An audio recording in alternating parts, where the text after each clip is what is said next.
이사야서 맥잡기 21번째 시간 하도록 하겠습니다.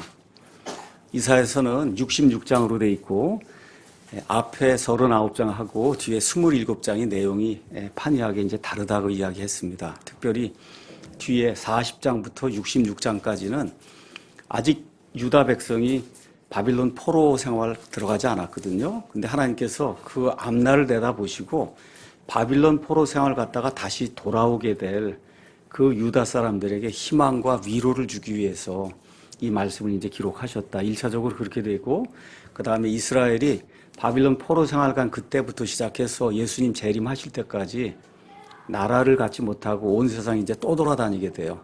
이렇게 되면서 이제 나중에 이제 예수님 재림하시는 시점에 지금식으로 얘기하면 1948년 5월에 드디어 한 2,500, 600년 동안 세상을 떠돌아다니다가 이제 나라를 형성하고 저기로 이제 돌아가게 됐거든요. 아직도 유대인들이 다 돌아오지 않았어요. 그래서 이제 유대인들이 다 돌아오는 그런 일이 이제 생기게 되면서 예수님 재림하고 그 다음에 천년왕국이 이제 이 땅에 이루어지게 됩니다. 그래서 그런 일들이 이렇게 중첩이 돼서 여기 40장에서 66장에 이렇게 나타나 있으니까 읽으실 때 가까운 미래도 있고 먼 미래도 있고 이렇게 들어있다 이렇게 이제 이해를 하시면 되고, 그래서 1차적으로 이거 읽으실 때는 가까운 미래에 포로 생활 갔다가 돌아오는 그 유다 백성을 향해서 하나님이 주시는 이와 같은 말씀이다 이렇게 생각하고 저와 여러분 이걸 읽으면 이해하는데 좀 도움이 될 것 같습니다. 자, 그래서 지지난 시간부터 해서 49장부터 53장까지 하나님의 종 메시아의 사역에 대해서 이제 살펴봤습니다. 49장은 그 메시아와 이방인들의 관계를 보여줬고, 그 다음에 50장은 메시아와 아버지와의 관계, 그걸 이제 나타냈고, 우리가 이제 지난 시간에 51장 1절부터 시작해서 15절, 16절, 17절 여기 있는 데까지 일단 살펴봤어요. 그래서 51장은 이스라엘 백성에게 하나님이 바빌론 포로 생활하는 가운데 짓눌리고 억압을 당한 이런 가운데 이거 돌아오려고 하니까 이게 쉬운 일이 아니거든요. 그래서 하나님께서 이스라엘 백성을 위로하시고 권고해 주신 그런 내용이 여기 51장에 이제 기록이 되어 있습니다. 먼저 앞부분 가서 살펴보면 하나님께서 이스라엘 특별히 유다 백성이 바빌론 포로 생활 가서 얼마 남지 않았거든요. 이런 가운데 낙심이 됐단 말이에요. 이렇게 될 때 하나님께서 처음에 너희 조상 아브라함과 그 다음에 사라를 내게 택했을 때 그 사람들이 나이가 얼마였냐 이거 여러분 아시는 것처럼 이삭을 낳을 때 아브라함이 100세, 사라가 90세. 사람 생각엔 이게 될 것 같지 않은 그런 가운데 하나님이 이들을 택하셔서 그렇게 해서 결국은 유대인이라고 하는 그런 그 민족을 만들지 않았어요. 그렇죠? 이런 걸 기억하라고 51장 2절에 너희 조상 아브라함과 너희를 낳은 사라를 봐라. 정말 나이가 들어서 아무것도 할 수 없었을 것 같은 그런 사람들을 통해서 하늘의 별과 같이 정말 바빌론 포로 생활 가기 전까지 강대한 그런 나라를 내가 이루지 않았느냐. 그러니까 힘을 내라고 하나님께서 이제 말씀해 주시면서 4절 5절에는 다른 거 다 관두고 나를 믿어라. 4절에 내 백성아 내 말에 귀를 기울이라. 오 내 민족아 내게 귀를 기울이라. 사실 이 땅에 한 200개가 넘는 그런 민족이 있고 백성이 있는데 하나님이 직접 내 백성이라고 부르고 내 민족이라고 부르고 내 아들 딸이라고 부르고 이게 굉장히 뭐라 그럴까 특이한 거잖아요. 그렇죠? 그러면서 하나님께서 나를 의지해라 내 아들 딸아 지금 그렇게 이야기하는 거예요. 내게 귀를 기울이라 한 법이 내게서부터 나아가리라. 내가 내 판단의 공의를 백성들의 빛으로 머물게 하리라. 내 의가 가까이 있고 내 구원이 나아갔은즉 내 두 팔이 백성들을 심판하리니 섬들이 나를 바라면 내 팔을 의지하리라. 제가 몇 차례 말씀드렸듯이 팔이라고 하는 거, 암이라고 하는 거는 계속 여기 많이 나와요. 이거는 무기를 뜻하는 거예요. 그러니까 하나님의 팔 이게 나오면은 영어로도 암 이렇게 나올 때 무기, 하나님의 엄청난 이와 같은 그 무기를 이야기하는 거다. 그래서 이방인들이 어떠한 그 압제를 가하고 그 다음에 유대 사람들을 핍박한다 해도 내가 내 힘을 가지고 너희를 구출해 주겠다. 그렇게 이제 말씀하시고는 7절 8절에 내가 너희에게 구원을 베풀고 의를 주는데 이거는 영원한 거라고 말씀해 주세요. 영원한 거다. 하나님의 구원과 하나님의 의는 영원한 거다. 이거 말씀해 주시고는 11절에 지금 이제 바빌론 포로 생활 너희가 이제 가 있는데 너희가 반드시 돌아온다. 11절 가서 보니까 그러므로 주께 구속받은 자들이 돌아와 노래하며 시온으로 온다는 거예요. 반드시 돌아온다. 이 말씀을 해주시면서 아주 엄청나게 귀중한 그 말씀이 12절에 이제 나옵니다.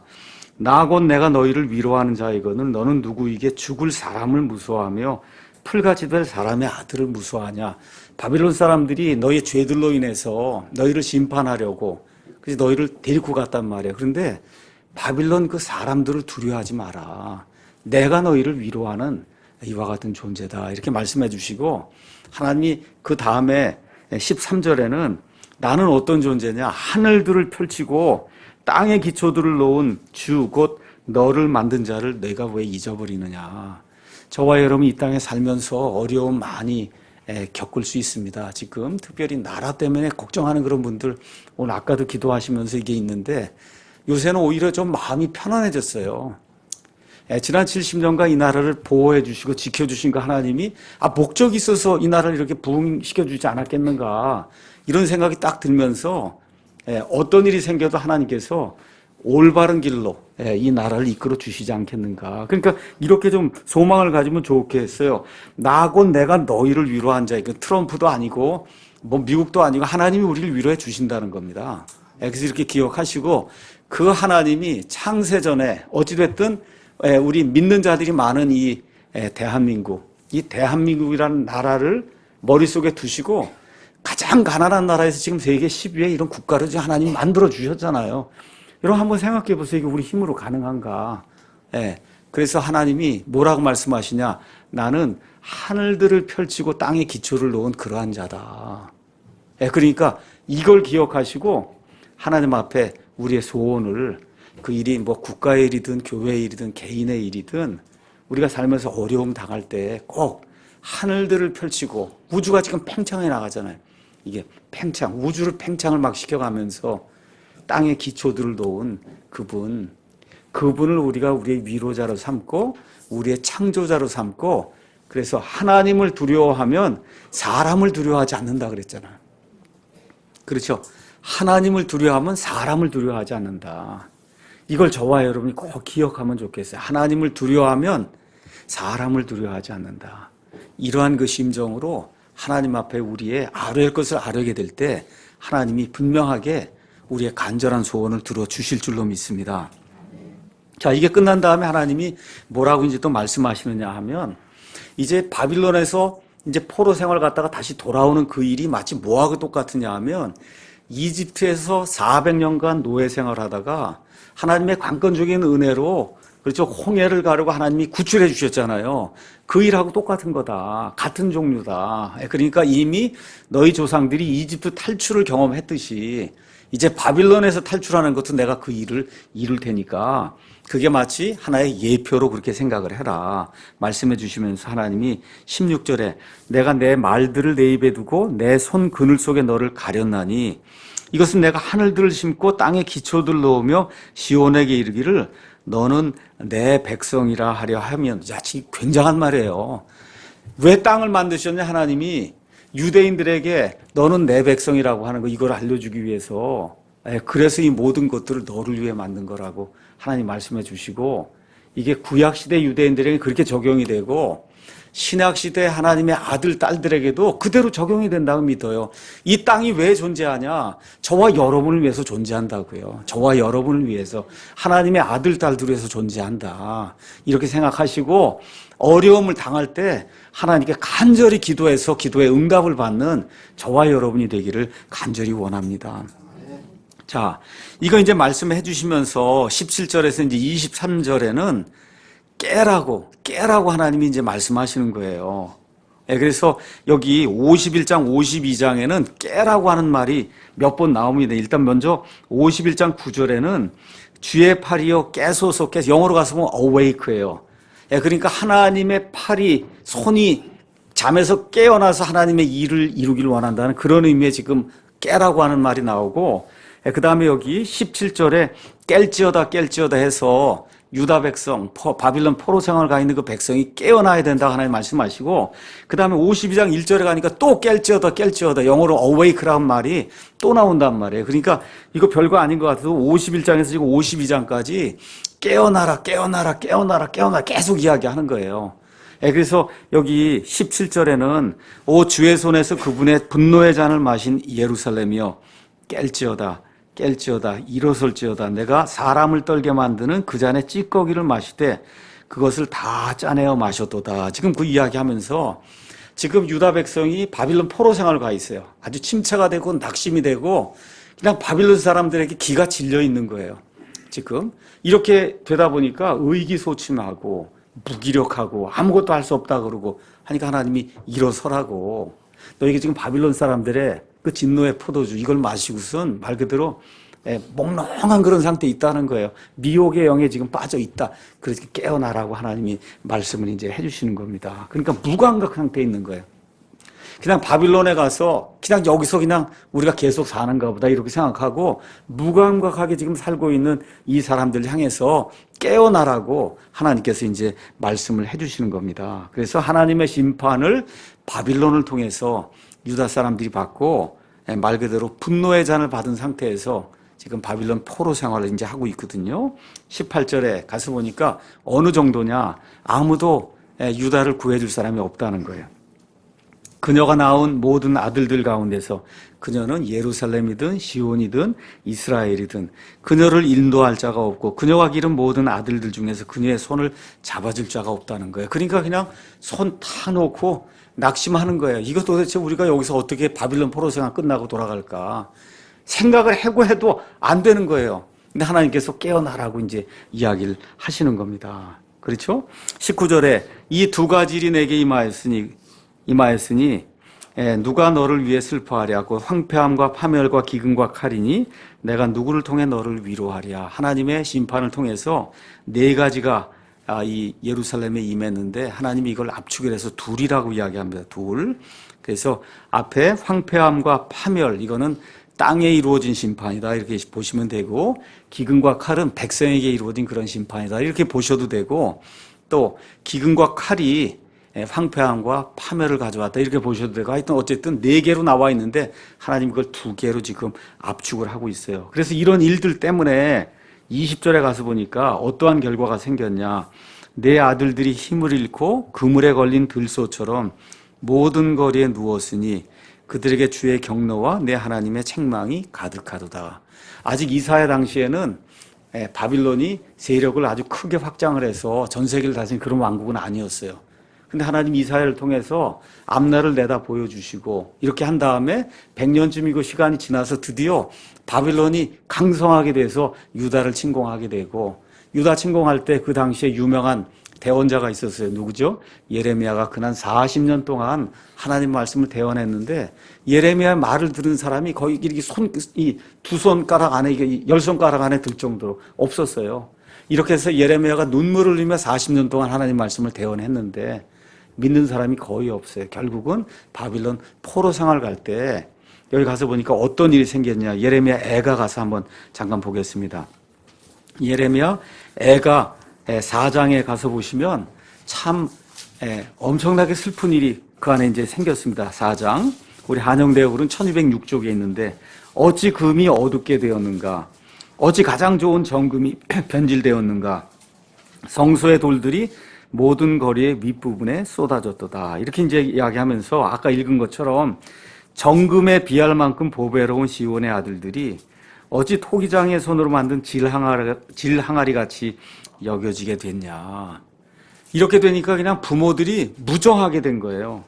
바다의 괴물들도 젖을 끊어요 자기 새끼들이 빨게 하거늘 내 백성의 딸은 광야의 타조들 같이 잔인한 자가 됐다는 거예요. 아들, 딸이 젖 달라 그러고 그래도 젖 주고 나면 힘없어지고 그러니까 엄마가 젖을 안 주는 거예요. 지금 이게 바빌론 포로 생활 가는 바로 그 시점에 성전이 다 불타고 유다 사람들이 황폐하게 되었을 때 젖먹이가 목말라서 그의 혀가 입천장에 붙고 어린아이들이 빵을 구하나 그들에게 그것을 떼어주는 자가 없다는 거예요. 애들이 다 죽어버린 겁니다. 그렇죠? 이렇게 이제 되면서 여기 어떤 일이 생기느냐, 8절에 이제는 그들의 얼굴이 숯보다 검음으로 거리에서 그들을 알아볼 수 없으며 그들의 살갗이 뼈에 붙고 말라서 나무 조각까지 됐다. 그렇게 되다 보니까 어떤 일이 생기냐. 칼에 죽은 자들이 주려 죽은 자들보다 낫다는 거예요. 그냥 칼에 바벨론 사람들이 휘두른 칼에 죽는 게 굶주려 죽는 것보다 나을 정도다. 이렇게 되다 보니까 어떤 일이 생겨요. 10절에 내 백성의 딸이 멸망할 때 인정받는 여인들이 손이 자기 자식들을 삶으니 그들이 저들의 음식이 되었다. 지금 이렇게 기록하고 있어요. 그러니까 예루살렘이 회파가 되면서 바벨론 사람들이 이 유다를 완전히 멸절시킬 때 그 상황이 여러분 좀 이해가 되시죠? 그래서 엄마가 아이를 삶아갖고 그리고 이 한 끼 두 끼 삶을 이렇게 그걸 먹고 연명하기 위해서 애를 삶아 먹는 그와 같은 일. 이게 뭐 여기만 있는 게 아니야. 중국, 그 다음에 우리 옛날에도 그렇고 어렵고 가뭄이 생기고 다 그런 일이 발생을 했거든요. 근데 여기 성경에도 이와 같은 기록이 나와 있는 거예요. 예레미야가 그걸 봤단 말이에요. 그리고 지금 예레미야 애가를 지금 기록해 놓은 거거든요. 그러니까 이미 하나님께서 앞으로 100년, 150년 이후에 있게 될 그런 일들, 이 예루살렘이 계속해서 하나님을 대적하고 배반하는 가운데 하나님의 심판을 받게 될 때 이와 같은 악한 일이 생긴다고 하는 것을 이미 이사야 대언자를 통해서 하나님이 말씀을 해주시는 거예요. 자, 거기 가서 보니까 21절에 그러므로 고난받는 자여. 이 사람들이 뭐인가 지금 취해 있는데 포도주에 취한 게 아니에요.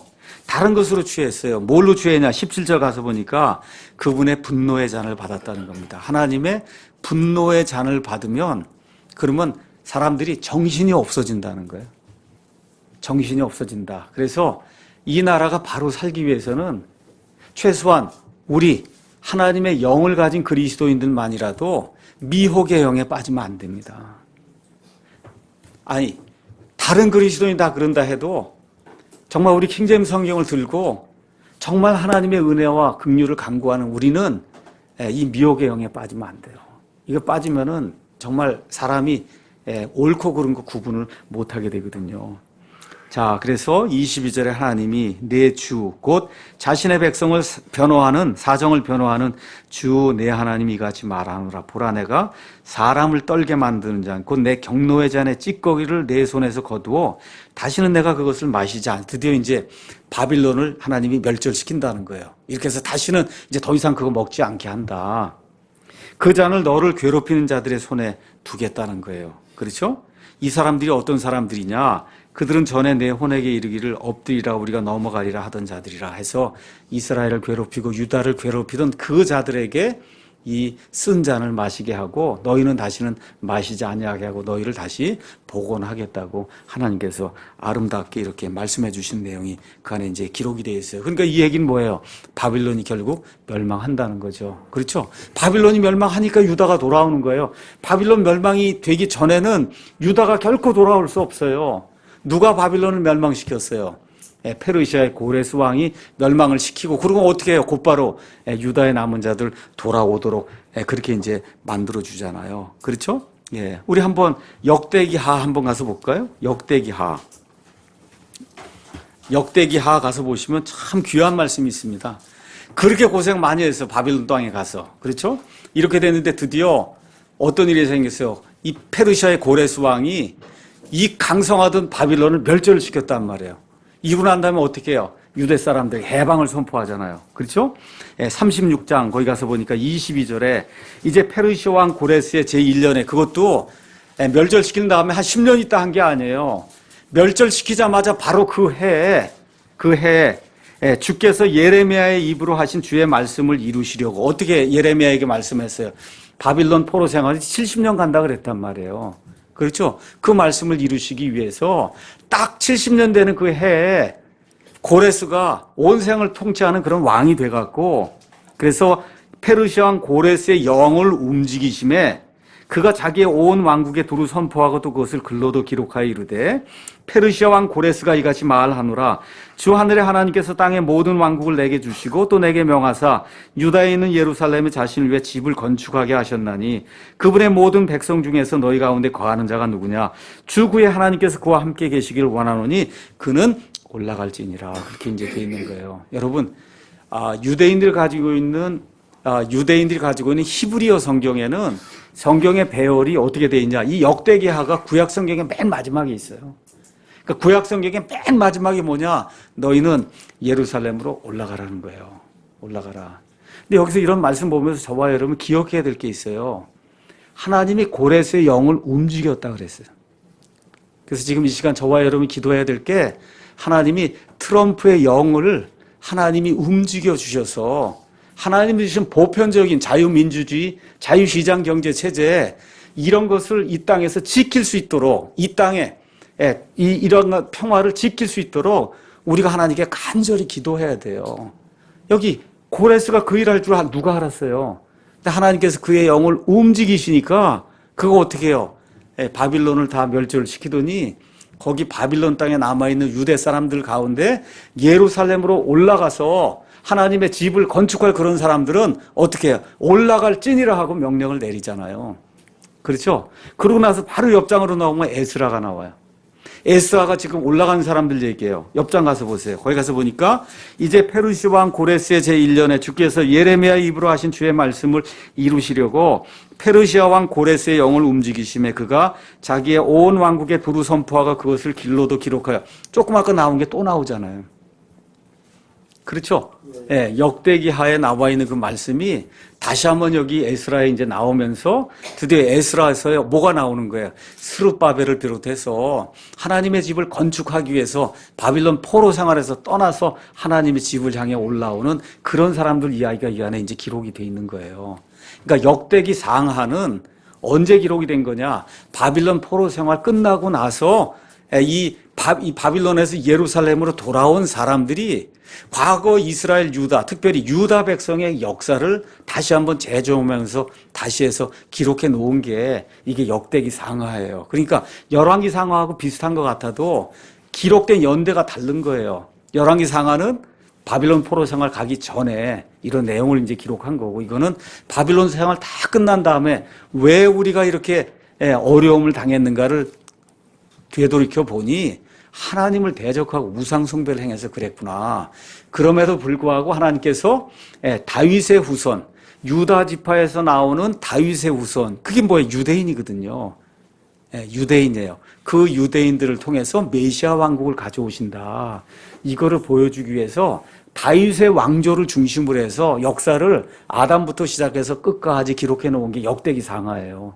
여기. 그래서 맨 끝에 하나님의 집으로 올라가라고 고레스가 명령하는 그런 내용이 기록이 돼 있고, 에스라가 곧바로 그걸 받아서 똑같은 내용이 이렇게 기록이 되면서 실제로 말한 대로 이루어졌다고 하는 것이 그 안에 이제 표현이 돼 있는 겁니다.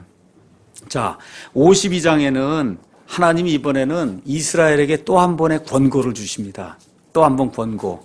그 권고의 내용이 1절에서 6절은 또 한 번 깨어나야 된다는 거예요. 또 깨라 이제 얘기하는 거예요. 지금 아까 이야기한 것처럼 아주 정신이 하나도 없고 혼미한 가운데 무기력한 상태에 빠져 있어요. 이런 상태에서 하나님이 깨어나야 된다 이제 말씀해 주시고, 근데 52장으로 또 들어가자마자 하나님이 오 시온이요 깰지어다 내 힘을 낼지어다. 이제 힘을 내라고 이야기하고, 이번에는 아까에다가 또 하나 더해 주는 게 있어요. 오 거룩한 도시 예루살렘이여 내 아름다운 옷을 입을지어다. 이제는 옷을 입으라는 거예요. 근데 어떤 옷을 입으라고 얘기하냐? 옛날에 여기 히브리 성경 이런 데 가서 보시면 국가, 민족 이런 건 여자로 표현이 돼 있으니까 바빌론 이게 다 왕비로 표현이 돼 있거든요. 그 지금 바빌론이라는 왕비가 모든 걸 다 잃고 그리고 이제 파멸이 됐단 말이에요. 누구를 위해서? 유다를 위해서. 하나님, 사람들이 볼 땐 고레스가 영광을 받는 걸로 생각하지만 고레스를 세운 목적이 뭐예요? 목적이 유다 백성을 돌려보내려고 그러는군요. 그렇죠? 그러니까 지금 유다 백성이 하나님의 눈으로 봤을 때 이제 왕비가 된 거예요. 이렇게 됐으니까 이제는 단순히 잠에서 깨는 것뿐만 아니라 옷도 아름답게 입고 왕비처럼, 그렇죠? 그런 모습으로 귀환하라고 하나님이 말씀을 해주시는 거예요. 이제부터 할례 받지 않은 자와 부정한 자가 다시는 내게로 들어오지 못하리니, 그 전에 바빌론 포로 생활 가기 전에는 이런 일들이 있었단 말이에요. 이방인들, 하나님이 신정 통치를 하면서 믿지 않는 자들, 저 이방인들하고 교류를 하지 말라고 했는데 이방 사람들 데려와서 결혼하고, 그렇죠? 부정한 일들 다 행하고, 이제는 그러지 마라. 하나님 그렇게 말씀해 주시면서 내게서 티끌을 털어버릴지어다. 바빌론에 남아있는 모든 건 다 버리라는 거예요. 이제 돌아가는데 바빌론에 이 티끌이라도 묻어 있을 거 아니에요. 다 내버려야 된다. 이교도된 모든 거 다 내버려야 된다. 오 예루살렘에 일어나 앉을지어다. 오 포로로 사로잡힌 시온의 딸이요 내 목의 띠. 이게 뭐예요? 강제로 끌려갈 때 이렇게 했던 이런 띠 이런 거 다 풀어버리라고 이렇게 이제 이야기하면서 주가 이같이 말하노라. 너희가 아무것도 받지 아니하고 너희 자신을 팔았으니 돈을 내지 아니하고 구속을 받으리라. 그러니까 하나님께서 바빌론에서 이들을 데리고 가시는 게 돈 내고 되는 일이 아니라는 겁니다.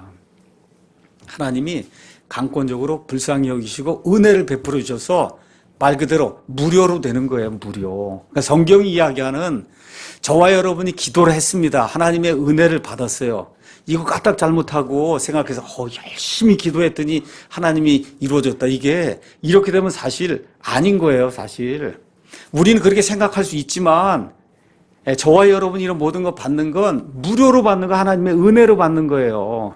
여기 이스라엘이 다시 돌아가는 것도 하나님이 거저 주시는 은혜로 받은 거고 저와 여러분 죄와 사망과 지옥에서 구원받은 것도 저와 여러분의 어떤 행위를 통해서 받은 거 아니다. 그러니까 성경이 이야기하는 이 모든 것, 어떤 것, 나쁜 것에서 이렇게 구출받는 모든 것은 하나님의 은혜로 되는 거다. 이걸 저와 여러분 기억을 하시면 좋을 것 같습니다. 자, 이래서 결국은 바빌론이 멸망한다. 그렇게 되고 예루살렘이 왕비가 된다. 이제 이런 이야기를 하는 겁니다.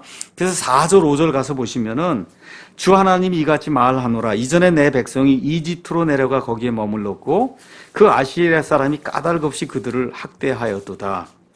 그러므로 이제 주가 말하노라. 내 백성이 아무것도 받지 아니하고 잡혀갔으니 여기서 내게 남은 것이 무엇이냐. 주가 말하노라. 그들을 다스린 자들이 그들로 하여금 울부짖게 하면 날마다 계속해서 내 이름을 모독하는도다. 자, 이 유다 사람들에게 있어서 아주 3번의 커다란 치욕이 있었어요. 첫 번째 치욕은 이집트에서 400년간 종노릇한 거예요. 이스라엘 사람에게 잊을 수 없는 치욕이에요. 두 번째 치욕은 드디어 왕정이 시작이 됐어요. 그래서 북왕국, 남왕국 이렇게 갈렸단 말이에요. 이렇게 갈린 가운데 이 북쪽에 있는 이 북왕국 이스라엘이 누구에게 정복이 돼요?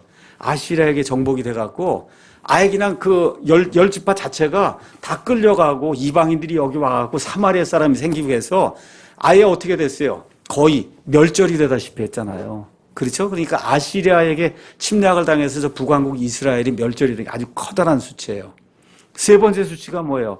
그로부터 100년의 시간이 지난 다음에 어떻게 됐어요? 여기 유다마저 바빌론 땅으로 포로로 잡혀갔잖아요. 여기 가서 보니까 내 백성이 아무것도 받지 않냐고 잡혀갔다. 이건 바빌론 이야기하는 거예요. 그래서 이 유다 사람들 여기 그 역사 가운데 물론 신약 성경에 넘어와서는 뭐가 있어요? 로마에 의한 침략이 있죠. 그래서 AD 70년경에 예루살렘이 초토화되는 그런 일이 생겼지만 하여튼 구약 시대에 이스라엘 백성에게 가장 큰 수치 3가지는 이집트에 속박당하고, 오케이? 그 다음에 아시리아 백성에게 침략을 당해서 저 북왕국이 망하고, 그 다음에 유다 왕국이 마지막에 바빌론에서 멸망당하고, 이게 가장 큰 수치였단 말이에요. 근데 이게 모든 게 이제 끝났다는 겁니다.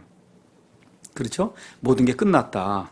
자, 그런데 여기 가서 보시면은 이제 가서 보시면은 7절에 좋은 소식을 가져오고 화평을 선포하며 복된 좋은 소식을 가져오고 구원을 선포하며 시온에게 이르기를 내 하나님께서 통치하신다 하는 자의 산을 넘는 발이 어찌 그리 아름다운가. 여러분 이거 읽으실 때 로마서 이런 걸 기억을 하시면서 예수님의 복음을 선포한 이런 발이 얼마나 늘 이렇게 생각을 하잖아요. 그렇죠? 근데 아까 제가 뭐라 그랬어요? 이사야서 40장부터 66장은 1차적으로 바빌론 포로 생활에서 돌아오는 거 얘기하는 거예요. 그러니까 이거를 자꾸 복음으로 생각하지 말고 지금부터 한 2500년 전쯤에 바빌론 포로 생활하는 그 포로들이 이걸 읽었을 때 좋은 소식을 가져오고 화평을 선포하고 복된 좋은, 이게 다 뭐예요? 그 사람들이 느꼈을 때 좋은 소식, 화평, 그렇죠? 복된 소식이 뭐였을까요? 그 사람들에게는 바빌론에서 해방되는 거. 지금 그 얘기하는 거예요. 바빌론에서 해방이 되는 거. 그런데 가서 보세요. 바빌론에서 해방되는 것뿐만 아니라 거기 가서 보니까 시온에게 이르기를 내 하나님께서 통치하신다. 자, 하나님께서 예루살렘에서 영원 무궁토록 통치하는 그 일이 바빌론 포로 생활을 해서 돌아와서 이루어졌어요? 안 이루어졌어요? 이루어지지 않았죠. 그럼 언제 이루어질 거예요?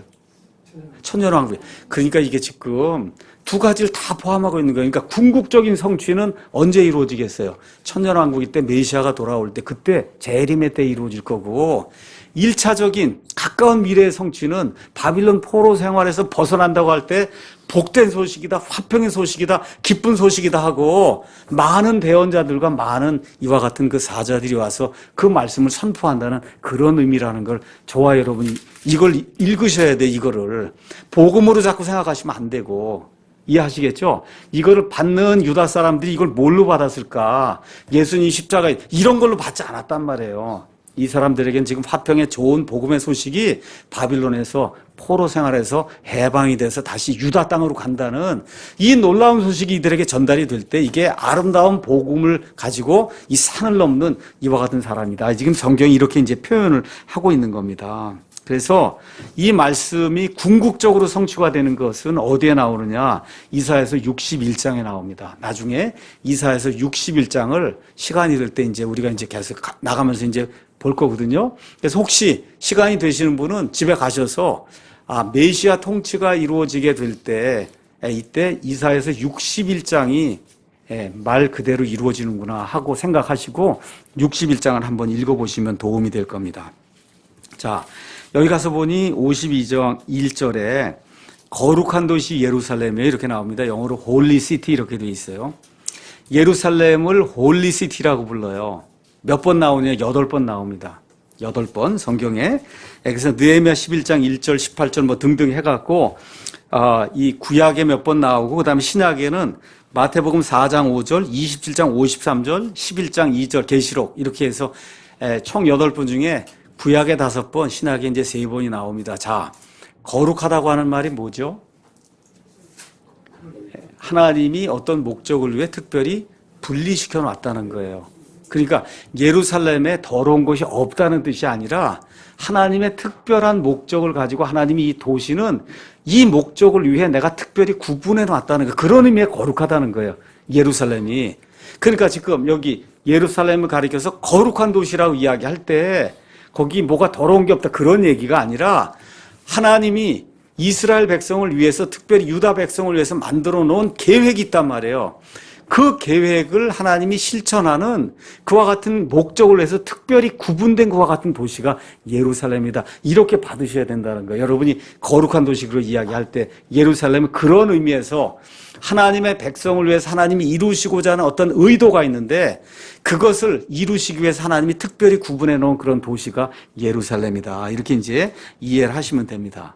자, 그래서 이제 이 거룩한 도시 예루살렘이 1948년 5월에 드디어 이제 이스라엘 사람들에게 차지할 수 있는 그와 같은 도시가 이제 1967년에 6.1 전쟁을 통해서 드디어 이제 예루살렘이 거기에 성전산이 있어서 거기 성전을 지을 수 있는 이와 같은 게 예루살렘 이 이스라엘 사람들의 품에 이제 돌아왔고 여태까지 아무것도 못하다가 올해 70년이 지났어요. 1948년에서 올해 어떻게 했어요? 트럼프가 드디어 어떻게 했어요? 예루살렘에 대사관을 미국 대사관을 옮기게 되니까 이제 많은 나라 대사관들이 따라서 이제 예루살렘으로 옮기게 돼요. 그래서 요 근래 보니까 트럼프가 어쩌면 3번째 성전을 지어주지 않겠느냐 지금 그렇게 보는 그런 견해가 있어요. 지금 아예 밀고 나가서 아주 세 번째 성전도 아예 지어주려고 하지 않겠느냐. 그래서 하여튼 그런 일들이 지금 그런 게 뭐냐 하면 그런 의미의 거룩하다는 거예요.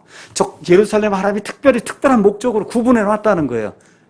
그러한 목적으로 구분된 도시이기 때문에 예루살렘을 거룩한 도시라고 이야기하는 거다. 그걸 저와 여러분이 기억하시면 좋을 것 같습니다. 자, 이렇게 거룩한 도시면은 우리 생각에는 침략도 받지 않고 이 모든 게 다 보존이 돼야 된다 이렇게 생각할 거 아니에요. 그런데 하나님의 백성이 하나님의 뜻을 행하지 않을 때 그 거룩한 도시가 2번이나 완전히 회파된 거 여러분 기억하시죠? 바빌론 사람들이 와서 성전을 회파했고 그 다음에 예수님 이 승천한 이후에 40년이 지나서 로마 사람들이 와서 또 그 성전을 회파했거든요. 이게 시사하는 바가 많다는 거예요. 저와 여러분이 거룩한 사람들이에요.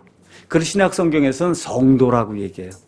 근데 그 성도가 뭐야? 하나님의 특별한 목적을 위해 구분된 백성이라는 거예요. 저와 여러분이. 그런데 저와 여러분이 그 목적을 제대로 달성하지 못하고, 그렇죠? 하나님에 대해서 배반하고 나가게 되면 거룩한 도시도 회파가 된 것처럼 저와 여러분도 하나님의 심판을 받을 수 있다. 구원을 잃는다는 뜻이 아닙니다. 그래서 그거를 이런 걸 통해서 교훈을 좀 받으면 좋을 것 같아요. 자, 이렇게 돼서 하나님의 거룩한 백성이 바빌론으로 끌려갔으니 이교들이 얼마나 조롱을 했겠어요. 너희 하나님이 뭐 하늘과 땅을 창조하고 온 세상 모든 걸 주관하고 그런다고 하는 너희 하나님이 도대체 무슨 힘이 있어서 힘이 하나도 없으니까 너희가 결국 우리에게 죽지 않았느냐, 다 파멸당하지 않았냐, 우리 신이 너희가 섬기는 여호와라고 하는 저 신보다 훨씬 강하지 않냐, 이렇게 모독을 했단 말이에요. 그렇죠? 그 모독하는 내용이 5절에 있는 거예요. 주가 말하노라, 그들을 다스리는 자들이, 바빌론 사람들이 그들로 하여금 울부짖게 하며, 거기 끌고 가갖고는 이스라엘 백성 매일같이 압제하고 하니까 이스라엘 백성이 울부짖는단 말이에요. 날마다 계속해서 내 이름을 모독한다는 겁니다. 그러니까 하나님의 이름이 모독을 받는 경우가 있어요. 어느 경우냐? 하나님의 백성이 하나님의 뜻을 이루지 못하고 세상 사람들에게 조롱거리가 되면 하나님의 이름이 모독을 받는다는 거예요. 이 말씀을 사도 바울이 로마서 2장에서 인용을 합니다. 우리 한번 로마서 2장 한번 가서 보겠습니다.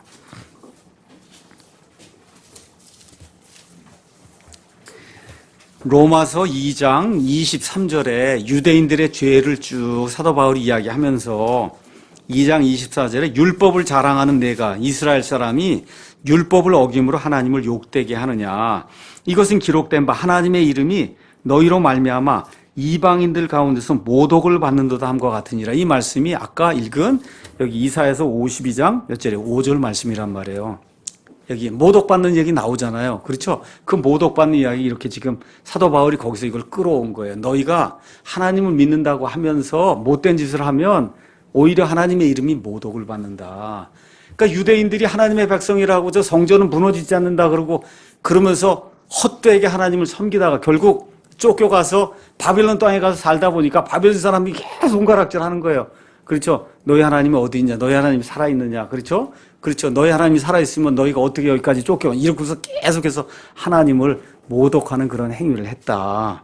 이런 거 보면서 저와 여러분이 하나님을 모독할 수 있는 그와 같은 계기를 만들어주는 그런 행위를 하면 안 되겠다. 이런 걸 저와 여러분 좀 배우면 좋겠습니다. 자, 이렇게 이제 되면서 결국 남은 자들이 돌아오면 6절에 가서 다시 보겠습니다. 자, 이렇게 이제 모독을 받는 가운데 하나님의 이름이 그러므로 내 백성이 내 이름을 알리로다 이렇게 이야기하면서 그래서 이 남아있는 사람들이 결국 바빌론에서 다시 돌아오게 되면 그러면 그때야 비로소 바빌론이 엄청나게 크고 영원 무궁한 그런 왕국인 줄 알았더니 그게 아니라 하나님이 고레스를 또 사용해서 결국 어떻게 유대인들을 돌려보내잖아요. 그렇죠? 예레미야 입으로 이미 70년 전에 이야기했잖아. 이걸 보고는 그렇구나. 하나님의 여기 나와 있는 것도 이름 그러니까 이 사람들이 여호와를 인지 알았나 보다. 이렇게 하면 안 됩니다. 여기 나와 있는 이름을 안다는 거는 하나님이란 존재 자체를 안다는 거예요. 여러분이 저한테 정동수 목사하고 이름을 대면 저와 여러분의 인격을 안다는 뜻이에요. 인격을 안다. 내가 한 모든 일을 안다는 뜻이에요. 그러니까 이런 데 나오는 거, 그때 가서 너희가 내 이름을 안다 그러니까 그 전에는 여호와를 모르고 이제 드디어 여호와라는 이름을 아나 봐. 이렇게 생각하시면 안 되는 겁니다. 하나님의 존재, 그분이 행하신 모든 일, 그분이 행하신 그와 같은 예언의 모든 말씀, 그대로 이런 모든 것 전체를 통해서 하나님이 누구신가를 알게 된다는 거예요. 그래서 이스라엘이 바빌론 포로 생활 갔다가 다시 돌아온 이후에는 뭐가 없었다고요? 우상 숭배는 더 이상 없었어요. 우상 숭배는 더 이상 하지 않게 됐습니다. 자, 이렇게 되면서 7절에서 이제 12절은 아까는 깨라고 얘기했고 7절에서 12절은 이제 떠나라고 얘기하는 거예요. 떠나야 된다. 떠나야 된다. 그 떠나라고 한 말이 11절에 너희는 떠날지어다. 너희는 떠날지어다. 어딜 떠나야 돼요? 바빌론을 떠나라는 거예요. 깨어나라고 두 번 얘기하고 그 다음에 이제 떠나라고 또 하나님이 명령을 지금 내리는 겁니다. 자, 페르시아의 고레스가 아무도 생각하지 못했는데 바빌론 정복하자마자 뭐 해요? 유대인들에게 돌아가라고 얘기하잖아요. 돌아가라고 얘기하는데 안 가면 어떻게 해요? 그렇죠. 나는 여기가 좋습니다 하고 남아있으면 하나님의 뜻이 이루어지지 않잖아요. 그러니까 하나님이 이미 오래전에 떠나라고 지금 이 명령의 말씀을 지금 주고 있는 겁니다. 드디어 해방의 기쁜 소식이 7절, 8절 좋은 소식을 가져오고 화평을 선포하고 뭐라 그랬어요? 이게 바빌론 포로 생활에서 해방되는 것, 그게 1차적인 그런 의미입니다. 그런데 지금 이 말씀을 사도 바울이 로마서 10장에서 인용을 해요. 우리 로마서 10장 한번 가서 보겠습니다. 로마서 10장에서 인용을 합니다. 가서 보니까 14절에 그런즉 그들이 자기들이 믿지 않는 분을 어찌 부르리요? 자기들이 듣지 못한 분을 어찌 믿으리요? 선포자가 없이 어찌 들으리요? 보내어지지 않았으면 그들이 어찌 선포하리요? 이것은 기록된 바 화평의 복음을 선포하며 좋은 일들의 반가운 소식을 간져온 자들의 발이 어찌 그리 아름다움과 함과 같으니라. 그렇죠? 이 말씀을 여기서 인용을 한 거예요. 이게 끝나고 난 다음에 16절에 그러나 그들이 다 복음에 순종하지는 아니하였나니 이사야가 이르기를 주여 우리가 전한 것을 누가 믿었나. 이건 어디 나오는 거예요? 이사야서 53장 1절에 나오는 거예요. 그러니까 지금 다 이사야서에서 사도 바울이 이걸 인용을 해갖고 그래서 신약 성경 안에 구약이 가장 많이 인용이 되는 부분이 어디? 이사야서예요. 이사야서를 그렇게 많이 사도 바울도 인용을 하고 계속해서 이제 인용을 많이 하게 됩니다. 그런데 여러분, 우리가 이거 읽을 때 신약 그런 관점에서 뭐라고 얘기해? 이 화평의 좋은 복음의 소식, 이건 예수님께서 우리의 죄들로 인해 죽었다가 묻혔다가 성경 기록대로 다시 살아나신 거, 이거 우리가 그렇게 이해를 하잖아요. 그렇죠? 근데 원래 로마서 9장, 10장, 11장은 원래 누구를 위해 준 거예요? 이스라엘에 대한 거예요. 그렇기 때문에 지금 사도 바울이 이사야서 51장, 52장, 53장 다 누구에 대한 거예요? 이스라엘 백성에 대한 그 말씀을 이렇게 인용을 해갖고 이스라엘에게 어떤 일이 벌어지고 있는가를 이렇게 보여주기 위해서 여기 9장, 10장, 11장을 기록해 놓은 거다. 1차적으로는 그런 거예요. 근데 2차적으로는 저와 여러분 이걸 가지고 예수님의 십자가의 그 구속의 이 복음을 선포하는 걸로 이해를 하고 그래서 어떻게 돼요? 듣고 그리고 선포자를 보내서 그래서 아름다운 이와 같은 화평의 복음을 전해야 된다고 우리가 이야기하는 거 틀린 거 전혀 아닙니다. 하지만 1차적인 의미는 이스라엘하고 상관이 있는 거다. 이 문맥에서 이거를 기억을 하시면서 2차적으로 우리에게 이제 적용을 하면 좋을 것 같습니다. 자, 그래서 여기 이사야서에 나오는 화평의 복음의 소식은 다른 거 아닙니다. 십자가 사건 얘기하는 거 아니에요. 뭐예요? 바빌론 포로 생활에서 고레스 왕을 통해서 너희가 다시 유다 땅으로 돌아간다는 이게 지금 여기 이사야서 52장에 나오는 좋은 소식이고 화평의 복음의 좋은 소식이다. 이걸 여러분이 그렇게 이제 기억을 하시면 좋을 것 같습니다. 자, 이렇게 되니까 9절에 예루살렘이 기뻐하죠. 예루살렘의 피폐한 곳들아 너희는 소리내어 기뻐하며 함께 노래해라. 왜 그래요? 주께서 예루살렘을 구속하셨다. 자, 이렇게 이제 하면서 이방인들에게도 복음이 선포된 내용이 10절에 나옵니다. 주께서 모든 민족들의 눈에 자신의 거룩한 팔을 드러내셨으니 땅의 모든 끝들이 우리 하나님의 구원을 보리로다. 이것도 두 가지입니다. 먼저는 바빌론 포로 생활에서 이스라엘이 유다가 돌아오는 걸 보고는 야, 저 하나님이 대단한 분이구나. 밖에 있는 이방인들이 그렇게 이야기한다는 거예요. 어떻게 저런 일이 가능할까? 1차적인 적용이고 2차 적용은 언제겠어요? 맨 마지막 때 저 이스라엘이 다시 저 땅으로 돌아와서 그 재림의 때 예수님 맞아들인 그 순간이 될 때 많은 이교도들이 야, 저거 죽었는 줄 알았는데 나라를 형성하고 그리고 결국 메시아를 영접하는 저런 민족이 되는구나 하고 이 이스라엘을 칭송하는 그런 내용으로 저와 여러분 여기 가서 보시면 됩니다. 근데 여기도 가서 보니까 뭐가 나와요? 누가 이런 모든 일을 해요? 하나님의 거룩한 팔이 한다. 여기도 팔이 한다 그랬잖아요. 암이 하는 거예요. 이 암. 오케이? 암이 하나님의 엄청난 위력을 나타내는 거예요. 근데 그것도 뭐라 그랬어요? 깨끗한 팔이 뭐를 할까? 이렇게 하면 안 되는 거예요.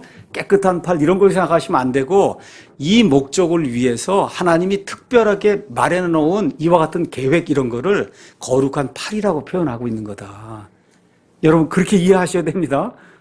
뭐 깨끗하고 더러운 거 이렇게 생각하시면 안 되는 거예요. 지금 그런 내용 이야기하는 게 아니다. 그거 이야기하면서 11절 12절에 바빌론에서 떠나라 그 얘기하면서 뭐라고 얘기하냐. 바빌론은 너희는 거기서 나오고 부정한 것을 만지지 말지어다. 바빌론 너희가 말을 안 들어서 내가 거기 보냈지만 거기 부정한 데다. 어떻게 해요? 나올 때 거룩하게 나와야 된다는 거예요. 거룩하게 나와야 된다.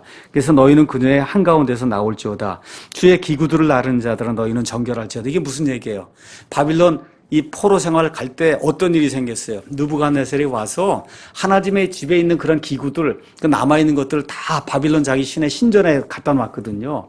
근데 어떻게 해? 나중에 고레스가 나중에 니들 돌아가라고 얘기할 때 그냥 돌아가면 어떡하겠냐. 하나님 섬기려면 기구가 있어야 되니까 남아있는 기구를 다 준단 말이에요. 그래서 여기 기구를 가지고 돌아오는 것도 이미 이렇게 예언이 돼 있는 거예요. 그러면서 너희는 정결할지어다. 아까 거룩한 거, 거룩한 팔 정결해야 된다. 부정한 게 없어야 된다. 그러니까 하나님께서 계속해서 이 이방신을 섬기고 이방신의 그 나라들에 살고 이런 것들을 그 부정하다, 더럽다고 이야기한다는 거. 이걸 저와 여러분이 기억을 하면서 이 하나님을 섬길 때는 이방의 어떤 그 잡것들하고 같이 이렇게 묶어갖고 아니면 그거하고 섞어갖고 이렇게 하면 안 된다는 걸 저와 여러분이 꼭 기억하셔야 돼요. 하나님은 눈이 정결하셔서 더러운 것을 못 봐요. 그러니까 저와 여러분이 하나님을 섬긴다고 하는 가운데 혹시 우리의 예배, 우리가 하나님을 섬기는 것 가운데 이방의 잡신들을 섬기는 어떤 그런 모습이나 이런 것들이 요만큼이라도 들어가면 안 된다는 겁니다. 이게 안 된다는 거예요. 그래서 이러한 말씀들을 가지고 사도 바울이 고린도 후서를 기록했어요. 고린도 후서 한번 가서 보겠습니다. 고린도 후서 6장에 가서 보니까 이렇게 이제 표현했습니다. 너희는 믿지 않는 자들과 공평하지 않게 멍에를 같이 매지 마라. 의가 불의와 무슨 사귐을 갖겠느냐? 빛이 어둠과 무슨 친교를 나누겠느냐? 그리스도가 벨리알과 무슨 일치를 보겠느냐? 혹은 믿는 자가 믿지 않는 자와 무슨 몫을 나누겠느냐? 하나님의 성전이 우상들과 무슨 조화를 이루겠느냐? 너희는 살아계신 하나님의 성전이니라. 우리 홍영재님이나 저나 하나님의 영이 이 안에 들어있단 말이에요. 그러니까 성전이라는 거예요. 성전. 가정에서도 차를 타고 갈 때도 설거지를 할 때도 교회 와서 예배를 드릴 때도 직장에서 일을 할 때도 하나님이 내 안에 들어와 계시는 거룩한 성전이다. 살아계신 하나님의 성전이니라. 하나님께서 이루시되 내가 그들 가운데 거하고 그들 가운데 거닐며 나는 그들의 하나님이 되고 그들은 내 백성이 되리라. 주가 말하노라. 그러므로 너희는 그들 가운데서 나와 분리하고 부정한 것을 만지. 아까 부정한 것을 그 바빌론에 있는 건 티끌 하나도 갖고 오지 말라는 거잖아요. 이러한 말씀들을 사도 바울이 하나님의 감동을 받아서 여기 이사야서에 있는 이런 걸 가지고 이 말씀을 이렇게 기록을 해놓은 거예요. 그래야만 내가 너희를 받아들여 너희에게 아버지가 되고 너희는 내 아들, 딸이 되리라. 주 전능자가 말하노라 하셨느니라 하고 결론이 7장 1절에 나오는 겁니다. 그러므로 극진히 사랑하는 자들아, 우리가 이 약속들, 하나님의 아들, 딸이 된다는 그런 약속들을 가졌은즉 하나님을 두려워하는 가운데 거룩함을 완전히 이루어 영과 육과 영의 모든 더러움에서 우리 자신을 깨끗하게 하자. 그래서 지금 바빌론에서 떠나라고 이야기하시면서 하나님이 요청하는 게 있어요. 바빌론 땅에 있는 더러운 것은 하나도 가지고 가면 안 된다. 저와 여러분이 예수님의 피로 구원받았습니다. 세상에 살다가, 그게 뭐야? 바빌론, 이집트에 살다가 거기서 하나님이 불러서 여기 하나님의 몸된 교회 안으로 들어오게 됐거든요. 그때 하나님이 요구하시는 건 똑같아요. 똑같아요. 유다 사람들 돌아갈 때 부정한 거 하나도 가지고 가지 말라고 하나님이 그렇게 말씀하신 것처럼 세상에서 하나님이 미워하는 것을 가지고 혹시 착각을 하고 이런 거 많이 가지고 나면 하나님이 좋아하지 않겠는가 이렇게 생각하고 하나님이 미워하는 그런 일들을 하면 그러면 하나님 기뻐하는 거에도 이걸 더하면 그러면 전체가 하나님이 미워하는 게 되는 거예요. 그래서 교회가 하나님의 거룩함과 순결함을 지키기 위해서 노력을 해야 되는 거예요. 지금 교회가 가장 큰 문제가 뭐예요? 거룩함이 없어졌어요. 교회 안에서 하나님의 거룩함을 찾아볼 수가 없게 됐어요. 그러니까 세상하고 똑같아요, 교회가. 세상을 전도하지 못해요. 세상이 오히려 지금은 교회를 걱정해 준단 말이에요. 교회가 저렇게 하면 되겠나 하고 교회를 걱정하는 이런 시대에 저와 여러분이 살고 있다는 거, 이런 걸 기억을 하면서 하나님께서 우리에게 주시는 귀한 말씀을 다시 한번 보겠습니다.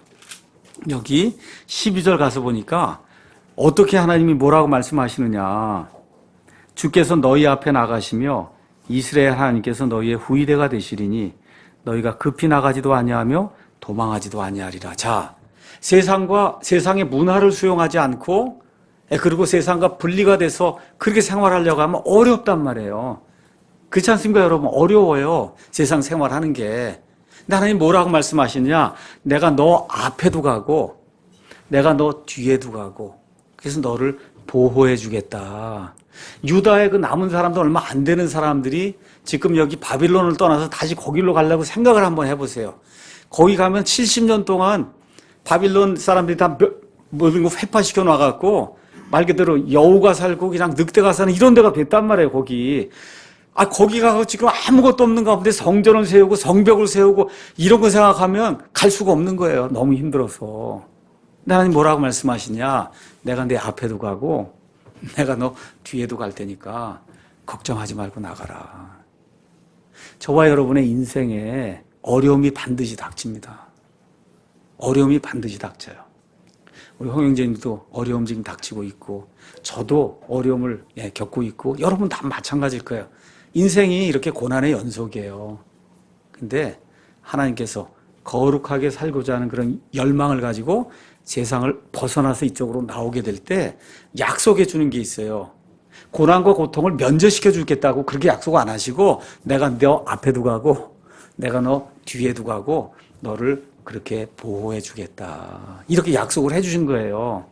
그러니까 여러분 이거 지금 이사야서 이 말씀을 이거 받을 때 유다 사람들이 전혀 이해하지 못했을 거예요. 이게 도대체 무슨 얘기야?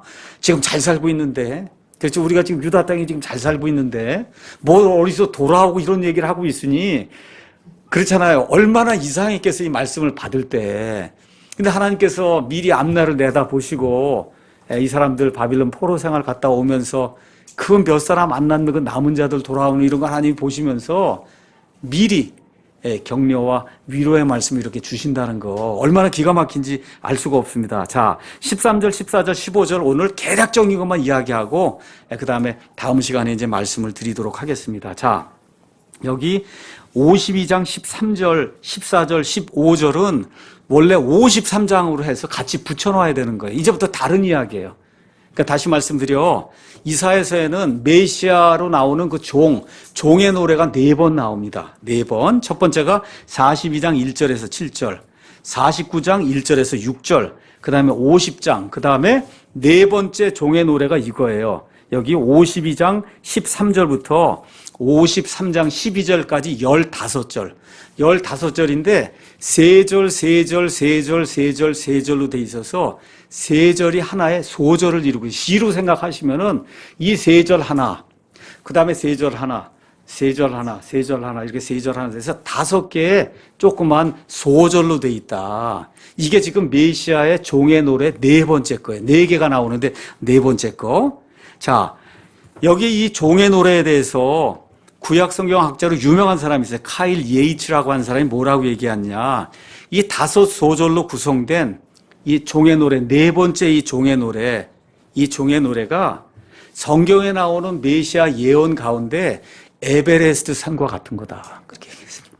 에베레스트 산. 그래서 제가 오늘 찾아봤어요. 에베레스트 산이 몇 미터인가 봤더니 8,848m라 그러더라고요. 하여튼 이 땅에서는 최고봉이에요. 최고봉. 제일 높은 거예요.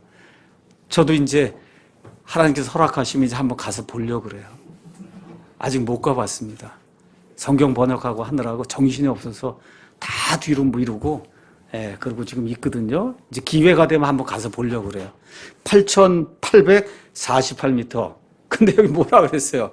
메시아 예언의 최고봉이 여기 마지막 4번째 주의 종의 노래 52장 13절부터 53장 12절까지 15절이다. 그렇게 이야기하면서 또 어떤 분은 이사야서 49장에서 57장에 나오는 최고봉이다. 또 이렇게 이야기하고 또 어떤 분은 이사야서 전체의 최고봉이다. 그렇게 이야기하고 또 어떤 분은 구약 성경의 최고봉이다. 구약 성경. 구약 성경에 이렇게 복음이 잘 묘사된 데가 어디 있냐는 거예요. 그렇죠. 메시아가 선포하는 그 복음, 메시아의 십자가 죽음, 그 다음에 매장됐다가, 그 다음에 어떻게 다시 부활하셨다가, 그래서 승천하셔서 하나님의 영광의 자리로 가 있는 이런 모든 게, 그냥 여기 전체 15절 안에 왜 그렇게 했고, 그렇죠. 그 이유가 무엇이고, 하나님과의 관계가 이게 이렇게 자세하게 표현된 게 어디 있냐는 거예요. 심지어 신약 성경 안에도 이렇게 자세하게 메시아 사역이 뭘 뜻하는지 이렇게 자세하게 기록된다고 어디 있어요. 그러니까 그런 차원에서 신구약 전체에서 복음의 최고봉이다. 예, 그렇게 이야기해도 무리가 아니라는 거예요. 그래서 이런 것들 기억을 하시면서 원래 유대인들이, 랍비들이 이 말씀을 원래는 처음에 이게 다 메시아에 대한 거라고 가르쳤습니다. 그러다 이제 문제가 생기기 시작하고, 이게 메시아인데 가서 자세히 읽어보니까 자기들 생각에도 이게 예수님 같거든요. 자기들이 봐도. 그렇죠? 이렇게 되니까 10세기, 11세기 넘어가면서부터 어떻게 해요? 이거를 바꿨어요. 이걸 누구로 바꿨냐? 이거는 메시아 종, 사람이 아니라 이스라엘 민족이다. 이렇게 바꿔놨어요. 해석을 그렇게 바꿔놓은 거예요. 이스라엘 민족. 그리고 이게 말이 안 되잖아요. 한번 53장 9절 가서 보세요. 그는 사악한 자들과 더불어 자기 무덤을 만들었으며 죽어서는 부자와 함께 하지 아니하였으니 이는 그가 폭력을 행사하지 아니하였고 그의 입에 속임수고, 이게 개인이 될 수밖에 없지 이게 나라가 될 수가 없는 그런 구절이잖아요. 그렇죠? 예. 그래서 여기 53장을 있는 그대로 쭉 읽어보면 이거는 개인에 대한 이야기지 이스라엘 국가, 이스라엘 국가에 대한 그런 이야기가 아니에요. 그 다음에 이스라엘 사람들은 지금도 회당에 가면 그러면 성경 말씀을 읽습니다. 그래서 구약 성경만을 읽지요. 그래서 구약을 다 읽을 수가 없으니까 창세기부터 여기 말라기까지 부분 이렇게 읽는단 말이에요. 옛날에 이 53장 이 부분을 읽었어요. 근데 이걸 읽으니까 예수님으로 자꾸 이렇게 연상이 되니까 어떻게 해요? 그 읽는 것에서 빼버렸어요. 그렇게 하다 보니 이스라엘 사람은 태어나서 죽을 때까지 이사야서 53장이라는 게 있다는 것 자체를 거의 대부분의 사람이 모릅니다. 오늘도 제가 잠깐 식사하면서 옆에 있는 분들하고 이야기하다 보니까 이스라엘 사람은 다 구원받냐? 오케이? 그 다음에 저기 있는 저 이스라엘은 다 여호와 하나님 섬기는 그런 열렬한 이 정통파 유대인이냐? 제가 뭐라 그랬어요? 90%가 세큘라.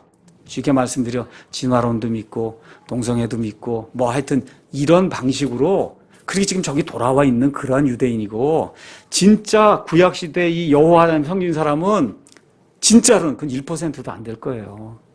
모습을 가지고 있는 거 한 10% 정도, 이렇게 모자 쓰고 이렇게 한 게 이렇게 다니는 그런 사람 한 10% 정도 되는데, 진짜 구약 성경에 나와 있는 저 하나님이 여호와 하나님이라고 정확하게 믿는, 그 예수님은 생각할 필요도 없고 그렇게 믿는 사람이 1%도 안 될 거예요. 그리고 지금 저렇게 돼 있거든요. 이렇게 하니까 고개를 뻣뻣이 들고 하나님을 영접하지 않으니까 결국 어떻게 주변에 있는 그런 나라들을 사용해서 침략하게 해서 두 손 들 수밖에 없도록 그렇게 만든단 말이죠. 그 일을 위해서 지금 이란을 사용하고 터키를 사용하고 지금 러시아를 사용하고 그 일을 위해서 지금 북한을 사용하는 거예요. 이란에 지금 핵무기 주고하는 그런 프로그램이 거기하고 이렇게 연관이 돼 있어요. 그래서 그분이 묻는 거예요. 아니 근데 자꾸 왜 북한 얘기가 나오는데 이스라엘이 나오냐고 저한테 자꾸 묻더라고요. 아, 그게 싼 게 아니라 그 이란 때문에 그런 거다. 이란의 핵무기를 팔고 그러다 보니, 그래서 이란에서 이스라엘 폭격하는 이런 것 때문에 이스라엘 정보기관이 이 북한이 문제, 북한 관련 이런 거에 가장 많은 정보를 지금 이스라엘 모사드가 가지고 있어서 자꾸 이런데 이렇게 자꾸 뭐 이상한 게 나오잖아요.